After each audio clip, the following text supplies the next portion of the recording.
Does Michigan State Jonathan Smith deserve to be fired? And will he be fired?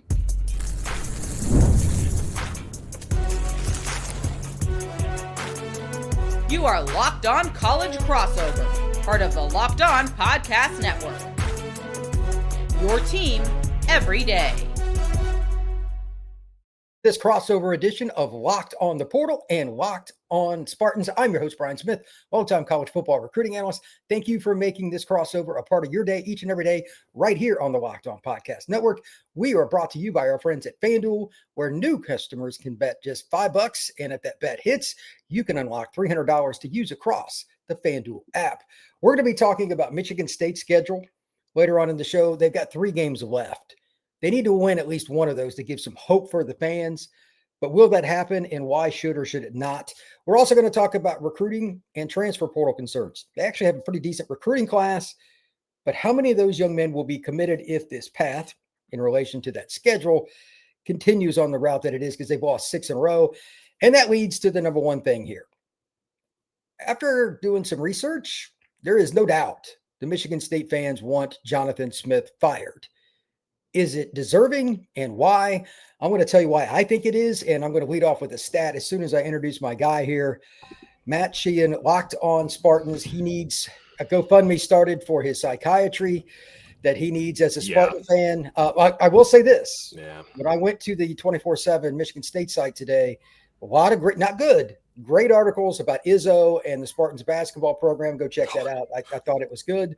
Yeah. But at the same time, it's never a good sign, Matt. And the entire front page has 0 articles about the football team in the middle of November. I've never seen that before, because Michigan State fans, I know growing up in India, they are a diehard group. Oh, yeah. 0. Oh, yeah. 0. Matt, any comments on that for me, friend? We are a very blessed fan base in the sense that we also put a lot of passion into basketball, but let's not kid ourselves. And I've known this just through like our own numbers that we get here in Locked On Spartans, that against all odds, like, this is still a football first school. Yes, it's a little closer than most schools are, but the fact that it's just all basketball on a lot of these sites that you look, it's not just a bye week for Michigan State. It's a mental health week for Michigan State fans. So we're just putting football on the back burner for just a few days this week as basketball's getting their season started. So that's a welcome sight. Let's just learn about Izzo. Let's just look at this round ball team, and then we'll get back to football next week, or right now, I suppose. Well, Matt, here's the stat that I was reiterating to you off air, and the one I kind of hinted at at the top of the show. This is pathetic, because when I think of Michigan State, I think of power football on offense, play action passing, and on defense, getting after the quarterback, and it's tough to run the football. That means you're in a lot of long yardage situations. The pass defense has a chance to make plays. Yeah. Take a guess how many interceptions the Spartans have this year, Matt. Oh, my God. Whoa, I can't remember more than 2. 2? Is it not even 2? 3. Okay, let's go. Let's go.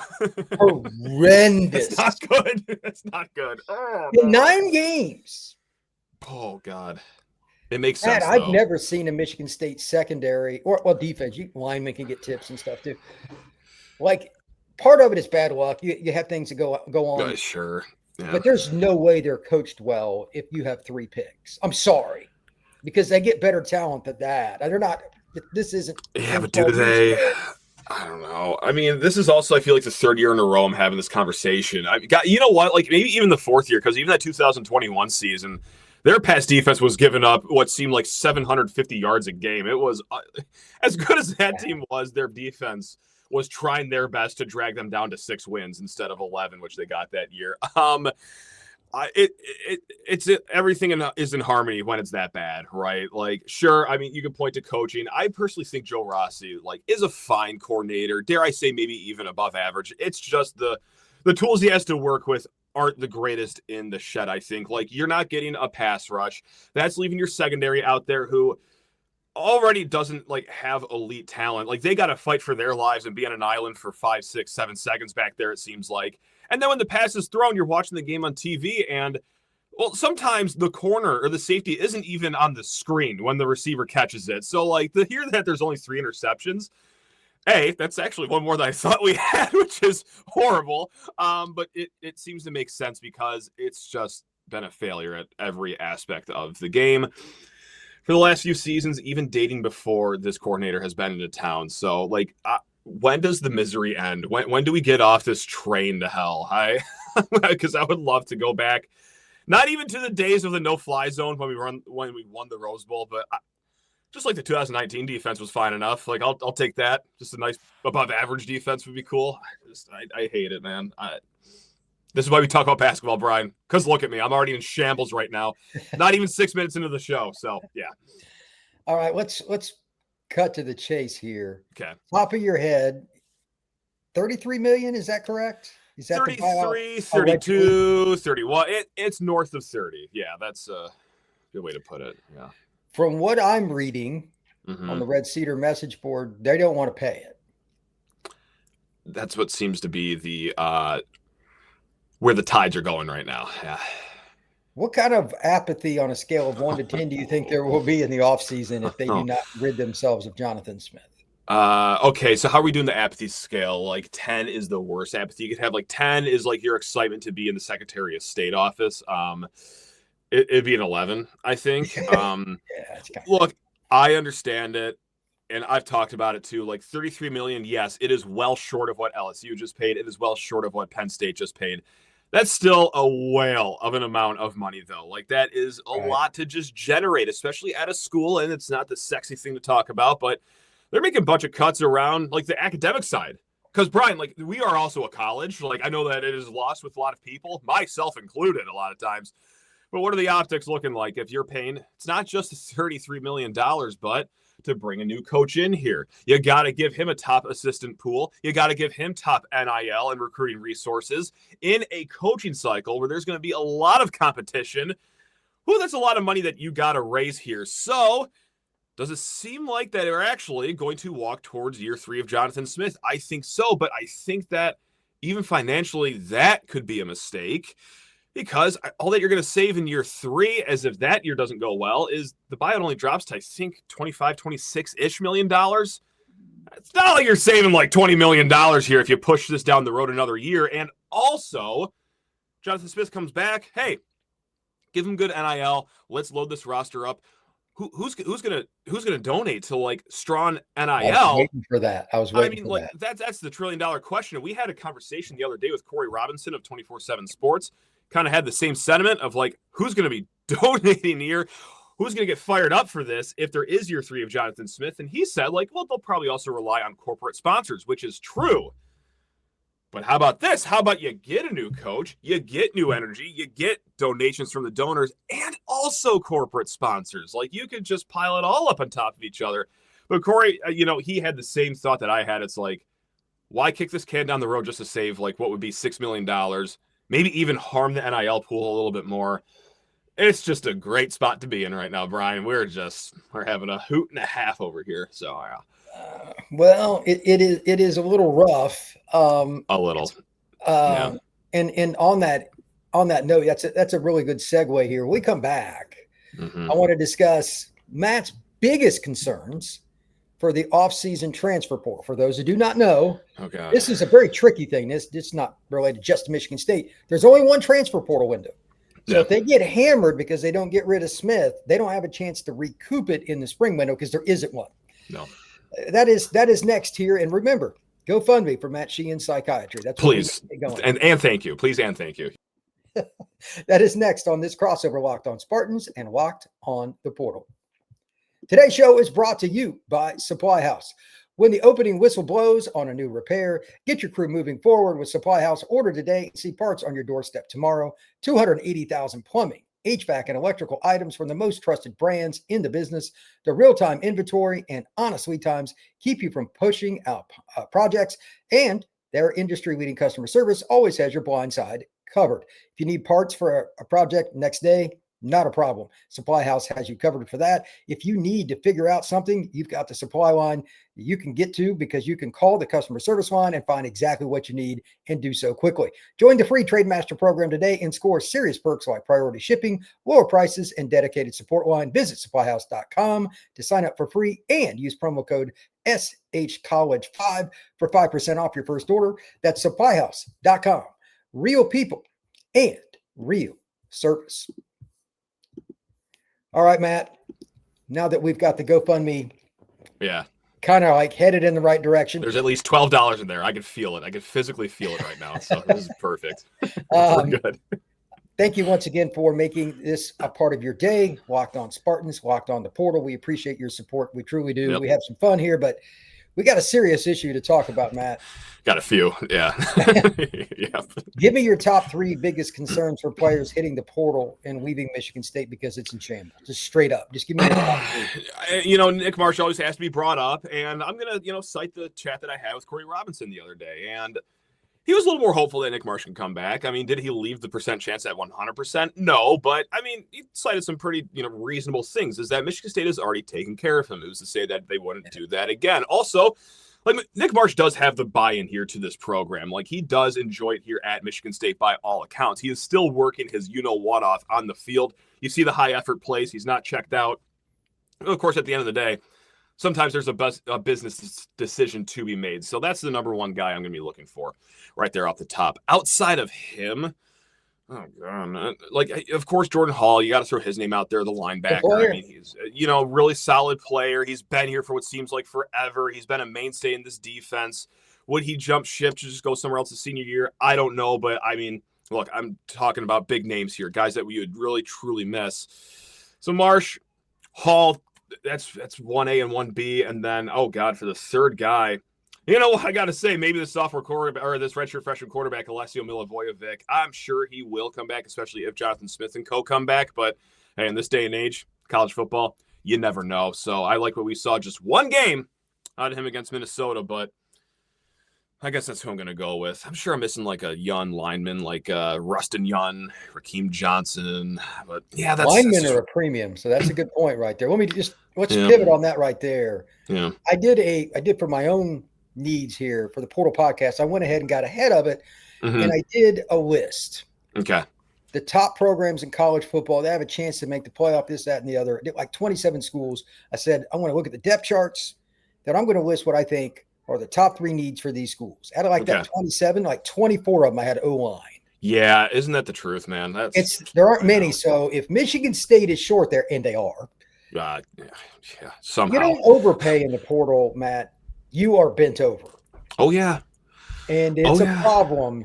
So scale of 1 to 10, what is your feeling for the O-line for next year based on what's coming back? And they got some young guys. But now I'm going to start screaming because, like, the O-line, of all the problems that we have this year, this has to be near the top or at the very top for offensive line. And it is just befuddling how it has looked this bad this year. They are looking worse than they did last year, and they still looked really bad last year.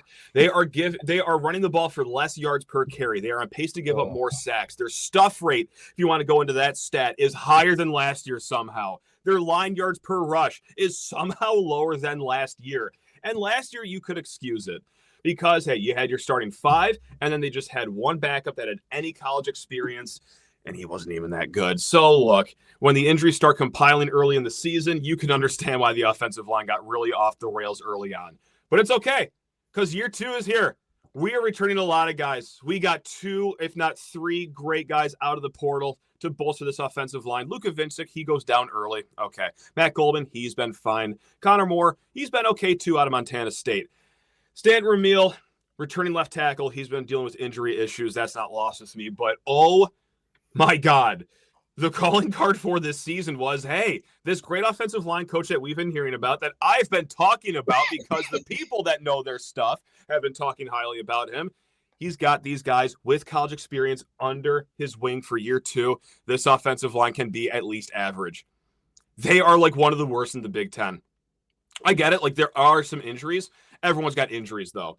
I literally cannot believe the offensive line looks like this in year 2. Under Jim Maholchek. So, like, what's my confidence going into next year? I don't care if you put Orlando Pace on this roster. I don't care if you bring back Jack Conklin. I don't have any confidence for the offensive line until I actually see it materialize through the month of October from here on out. I solemnly swear, I do not have a Bible in this studio. I really need one these days. I solemnly swear to never talk up about the offensive line before the season starts ever again the rest of my life, because I've been burned on it a few times, but really this offseason, because it just looks horrible. So, Brian, I don't even know if that answered your question, but my confidence for anything offensive line related does not exist. It does not exist. So, it's a 0. Okay. It's a 0, and it's really comforting to know that we need transfers out of the portal, just like every other school does. And, yeah, we're just going to have to convince guys to come here to a program that hasn't been to a bowl game in 3 years, that hasn't had an offensive lineman drafted in God knows when. Actually, it was last year. It was in the late rounds, though, but you get my point. It's not like we're a factory of offensive linemen over here. So, yeah. Any other fun questions, Brian? I mean, you took that one on a tangent that got me more information than I was expecting. But you asked that. I was like, I'm like a point guard. I'm like clearing out the paint. I'm like, no, we're going ISO ball here. I just need to get this off my chest. For that the was next 3 part minutes, of yeah. That was part of your psychiatry right there. Without that was unfortunately, yeah. Yeah. All right. On that note, obviously, offensive line is a need in the portal. Everybody needs D linemen. That's kind of say. Is there a spot that's kind of off the radar that they need to hit in the transfer portal this offseason? Off the radar, no, because I think it's all on the radar. I mean, anything and everything on defense. I mean, if there's one position group that you might be fine not touching, it'd be linebacker. I mean, Jordan Hall comes back. Brady Pretzloff, he missed a lot of this year due to injury. And then you got some young guys behind him. Fine. But yeah, clearly the secondary needs still a little bit of work for as many bodies as they added in the last cycle, especially the spring cycle, where I think they realized, like, oh, God, this is not going to be good. Let's just add as many cats in the wall as possible and see if anything happens here. Maybe one of those guys materialize next year, but it all just starts in that defensive line, of course. And not to say it's been like a total abject disaster, but certainly you need a lot more out of this defensive line. Like, you need more pass rush. You need more run stopping. It all starts with the defensive line. I'm not going to scream because, like, they've had issues that have carried over from recruiting from the previous staff that they've tried to supplement in the transfer portal. And just like offensive line, like, it's not just you can just go cherry picking for a pass rusher, especially if you're in a situation like Michigan State, which A, hasn't been winning a lot, B, hasn't sent a lot of pass rushers to the NFL, and then, well, C, you got a transfer portal, like, money pool. You had to spread it so thin across so many positions because that's just the fact of the matter with this roster. So, no, they couldn't just ball out and buy the top pass rusher. They had to kind of try to get savvy with it. So instead of being angry like I was with the offensive line, I'm just depressed talking about the defense and our needs. So I'm really going through like every stage of grief right now in this segment. This is good. This is healthy. I like this. All right. When we come back, I don't know if it's going to be good for your psychiatry, Bill, but I'm going to make a few predictions on the coaching situation. Okay. And what's coming, because I'm going to tie this into the University of Michigan. There's an odd. Oh, great. You'll actually kind of like this. Oh, try me. Okay, let's go. All right. And I think Michigan State fans will too. I have some interesting thoughts on the coaching situation in Ann Arbor, et cetera.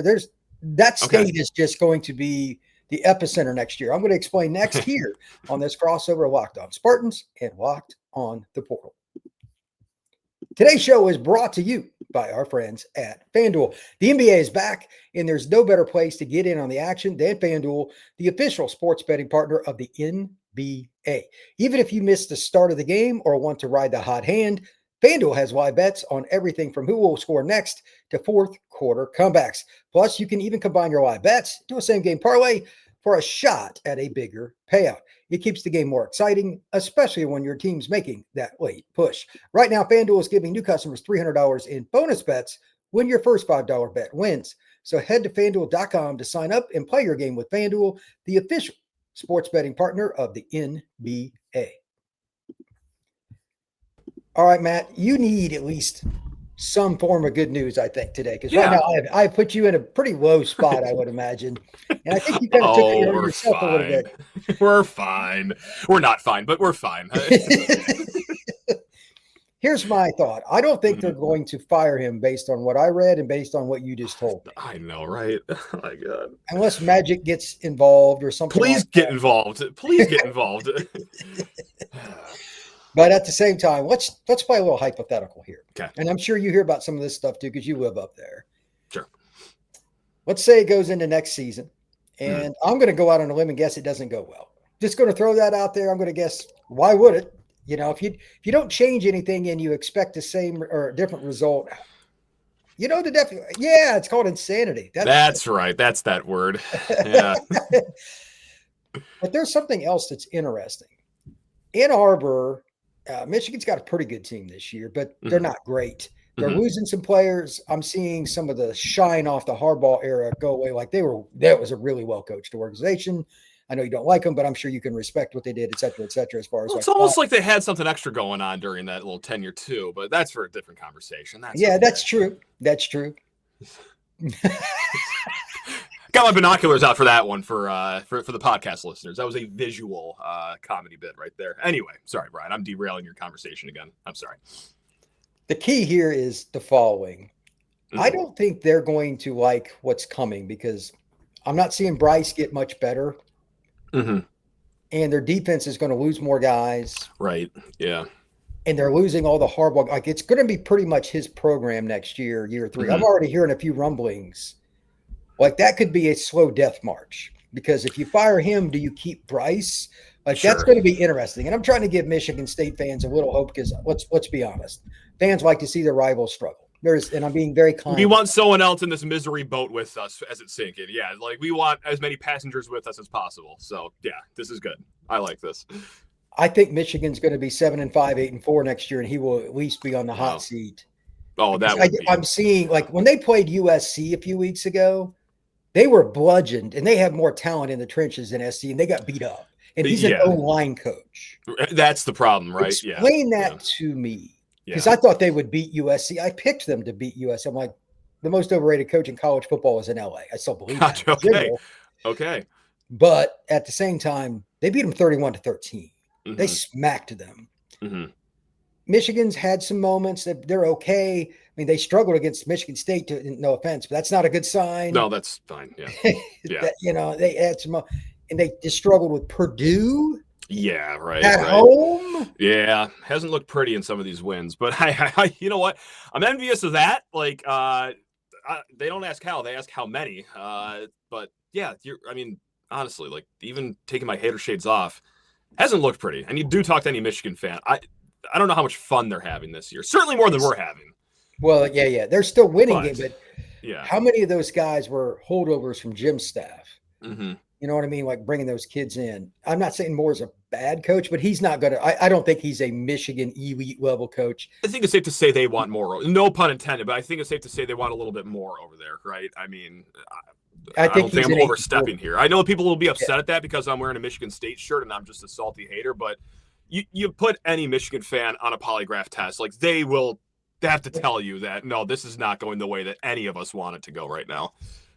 He's going to be an 8-4, 9-3 coach. And that's that realm where it's hard to fire the guy.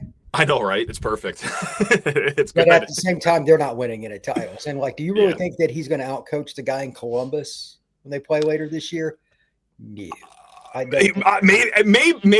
I'm at the point now, just like Michigan State's offensive line, I will not talk about it until I see it. Like, I'm not going to talk about Ohio State beating Michigan until I actually see it now. After what happened last year. So, but I get what you're saying. Like Ryan Day, truly, last year aside, I would say a little bit better. You got a little bit more of a stable program down there than the one that shares the state with us. Yeah. I think Julian Sayen's near 80% completion percentage will do pretty well. He's good, it turns out. Wow. I didn't think he'd be a bum by any stretch of the imagination, but I didn't think he'd be this. Like, geez, like, good for Ohio State to finally get a quarterback. Wow, it's about time for them. Yeah. Anyway, now let's talk about Michigan State's schedule just for a moment. Back to us. Okay, great. Okay. That was a fun little vacation over there away from us. I did appreciate that. But yeah, let's talk about these last 3 games, I suppose. They got Penn State. And when I pulled up the schedule, I didn't get past that one because I'm like, I have no idea. Right. I know. I'm not a gambling guy at all, but if I was, I would bypass that game immediately. Wise decision. Yes. Wise. Yeah. I mean, any thoughts on what you're going to get from Penn State? Because I don't think they're going to be excited about playing the Spartans. Let's be Wow. East Lansing in the middle of November to play in front of a 2/3 full stadium in what would be probably at the most 40-degree weather. Now, can't imagine the enthusiasm off the bus is going to be them skipping and throwing rose petals around. We talked about this game a little bit the other day. I think it's a lazy take, but it's just one I believe. I think that they will out-talent you. And I understand, like, well, they should have out-talented UCLA, Northwestern. Sure. But I don't know. Like, they got, 6-7 more NFL players than Michigan State has. I think Penn State wins that game, but it certainly is not the 0% chance that it was a few months ago going into the season. So, look, I referenced this website the other day, kfordrankings.com. They give you an 18% chance against Penn State, which is 14% higher than it was in the preseason, I think. So that's not a 0%. I still think Penn State wins, but just like you said, I could see either team also winning this game by 20 points. So I am a gambling man, Brian, and even I will stay away from this game. I got no idea what to expect next weekend. Yeah, it's going to be interesting. What are the last two games that they have after that? It's at Iowa, who was unfortunately looking pretty good this year. That's given Indiana their toughest test that they've had so far, and then their patented early season weird 3-point loss against Iowa State. But outside of that, the defense looks good. The offense actually shows flashes. They scored, 40 points just the other day. Iowa, oh my God. So now our saving grace here doesn't have anything to do with what's going to happen on the field between Michigan State and Iowa. It's the fact that they got to play Oregon, then they got to go to USC, and then back at home to face Michigan State. Could there be a little bit of a letdown spot? Maybe. That's really all I'm holding my hopes out for. I don't expect to win that game. So it could be 21-7 and just ugly instead of 42-7. That sounds very real. I could see that vividly in front of my eyes right now. Yeah. It's kind of what I'm thinking. Their defense wasn't very good early this year. Then the last few games they have. Phil Parker got in the lab and he's cooking something nasty up down there. Yeah, I know. I'm impressed with them. Yeah. If they hadn't lost that Iowa State game, they'd be in playoff. I know. Oh, God, that Hawkeye logo right there, sitting at 14 at the college football playoff rankings show. Oh, that would have hit good. But yeah. So last game is who? This is going to be the can't miss one. Everyone thinks Michigan, Ohio State. Oh, the Iron Bowl. No. This is the granddaddy of them all, Brian. Spartans, Terrapins at Ford Field. That's right. Sold out crowd. Cheapest get-in ticket. Minimum $350. This is going to be one that you cannot, under any circumstance, miss if you're a college football fan. So you meant $3.50, right? That's what. That actually probably will not be far off from what it actually is when the game kicks off. It's funny. I'm going to plug for one of our sponsors here. I was talking to my dad because we are going to this game. We got a group of 8 or 9 of us. We have not gotten the tickets yet, and I said that's the game where you walk into the stadium 30 minutes before kickoff. You open up your Game Time app and you just grab a gaggle of the cheapest tickets possible, which will be roughly $8.37. I can imagine when this game kicks off, but. Sick enough as it is, as horrible as things have been going, I am very excited to go to that game. That will be a fun time, if not for nothing else. But yeah, that's a game that's. Look, I'm going to go back to that website again, kfordrankings.com. 46% chance of a Michigan State victory. Now, it's not lost to me that that does send a knife through my heart that we're not even above 50% to win against Maryland at home. That I will not lie to myself. That does hurt to read out loud, but that at least is a very winnable coin tossy game. Who knows what the team's going to look like at that point? Let's see if Alessio Milivojevic is still alive after playing 2 games beforehand behind that offensive line. I could be playing quarterback that game. I got no idea, but that's going to be our best shot right there, beating Mike Loxley and those Terrapins to end the season. That'll fire up the fan base going into the offseason. That's right. That'll turn the tide. So 4-8. Way to go. Oh, boy. So my prediction, as I promised, I think they'll fire Jonathan Smith next year. I think Michigan's coach will be on the hot seat. They will not fire him, but it'll at least be fun for Spartan fans, and you'll have some hope at the end of next season because you're having a new coach. That's as good as I can get for you right now because you guys are terrible. That's all you got for me? Terrible. It's not good. It's not good. It's actually so bad that you're calling us terrible, and like I don't even have like a single shred of like energy to fight you on it, because why would I fight the truth? And I don't even think many people watching this show who are obviously massive Michigan State fans, the best Michigan State fans. If you're listening to an episode about Michigan State football in November at this point, you are the greatest fans that have ever walked the earth. I don't even think they'd fight you too hard on it. So God, I feel like I'm on Pawn Stars right now. Like that's the best you have to offer me. Would I take that right now, or am I just going to let it ride? I'm going to let it ride. I'm going to see if J-Beck can scrounge up $30 whatever million just to get the conversation started about an ex-head coach, and then an additional like 60-70 million on top of that for a new head coach, and then 20 million for an assistant pool, and then 20-25 million for an NIL pool. I know what I'm going to do after I hang up here. I'm going to go buy some Powerball tickets to help my guy J-Bat. That's what I'm going to do. This is how we get ourselves out of this place. Powerball tickets. Let's go. All right, man. All right. Matt, tell everybody where they can find your work. Locked On Spartans on YouTube and the podcast, if you guys want more of this for some reason. Also, Sheehan_sports. Guys, basketball's here. I just want to leave on that note. I know you didn't ask about that. I'm just going to remind everyone, basketball is still a sport being played in East Lansing, and it's beautiful. So.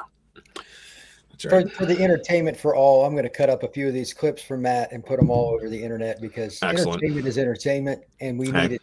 And Matt needs that GoFundMe, so that's a reminder. I do. This is going to be healthy. It's his psychiatry bill. It could be quite extensive in the next year. Rivaling Smith's buyout number, actually. It's getting up there. We're not there yet, but we're creeping closer every day. So, yeah. That's right. So you can find me at FBScout_Florida on social media, and you can find this podcast on YouTube, Spotify, Apple, and wherever you get your pods. This has been Locked On Spartans and Locked On the Portal.